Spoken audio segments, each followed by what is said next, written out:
Hello and welcome. I'm Saeed from storyplanet.net. Dive right into the essence of the most captivating books without reading them cover to cover. Whether you're on the go, at the gym, or just relaxing at home, we offer you a unique and enriching listening experience. Today, we are exploring the book Barbarians at the Gate, a creation by Bryan Burrough, John Helyar. Barbarians at the Gate, 1989, recounts the tale of the monumental RJR Nabisco leveraged buyout, which stands as one of the most significant corporate transactions in American history. These blurbs vividly depict the excessive and flamboyant conduct prevalent in the corporate world during the 1980s. Before we delve into these revelations, it's interesting to note that Bryan Burrough and John Helyar, skilled investigative journalists, provide a captivating depiction of a distinctive era in Wall Street's past with their comprehensive research and compelling interviews. They diligently documented the story of RJR Nabisco's acquisition as it unfolded. With 8 key ideas to unveil, brace yourself for a deep dive into this captivating book. On storyplanet.net. To start, this text teases the reader with the promise of learning about a famous business deal from the 1980s, suggesting that there is something valuable and interesting to gain from the information. The 1980s were known for the archetype of the yuppie, flashy big spenders who represented the excesses of the decade. The story of RJR Nabisco and its CEO Ross Johnson exemplifies this and shows the transformation of leveraged buyouts into something more sinister. This book explores why leveraged buyouts became popular, how Johnson became successful, and why RJR Nabisco was a target for a hostile takeover. Key idea number 1. Wall Street's current approach began as a way to avoid estate taxes. Leveraged buyouts, LBOs, were originally developed to help wealthy business owners pass on their companies to heirs without paying hefty estate taxes. LBOs became popular in the late 1960s as a way to preserve family wealth. Business owners had 3 options: pay high taxes, sell the company and lose control, or go public. LBOs offered a solution where a shell company would bring in investors who would take out loans to buy the target company. This allowed investors to acquire the company at a lower price. The buyout was financed through bank loans, insurance bonds, and personal funds, so the investors paid only a fraction of the cost while the target company accumulated significant debt. Key idea number 2, leveraged buyouts, LBOs, became highly profitable in the 1980s, leading to both praise and criticism.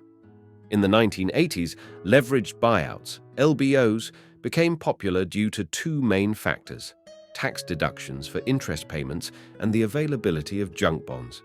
LBOs allowed investors to acquire companies with borrowed money and increase their value through cost-cutting. However, LBOs also faced criticism for leading to job losses and putting companies at risk of bankruptcy. Key idea number 3. A ruthless businessman revolutionized business through his love for change and luxury. Ross Johnson, a businessman in the 1950s, exemplified a new type of entrepreneur who prioritized investors over companies and quickly moved between firms. He enjoyed luxury and indulged in travel, celebrity connections, and fine dining. Johnson was known for liquidating departments and relocating sectors to gain a tactical advantage in business. He rose to power by initially working at a Canadian department store, where change was encouraged by management. Although critics argued this approach caused chaos, Johnson benefited from the frequent shakeups and advanced in the corporate world. Key idea number 4. Johnson's power increased as a result of multiple mergers. Johnson became the CEO of Standard Brands in 1976 and wanted to merge with Nabisco. Despite Nabisco technically taking over Standard Brands, Johnson's approach and disruptive behavior started to permeate the company.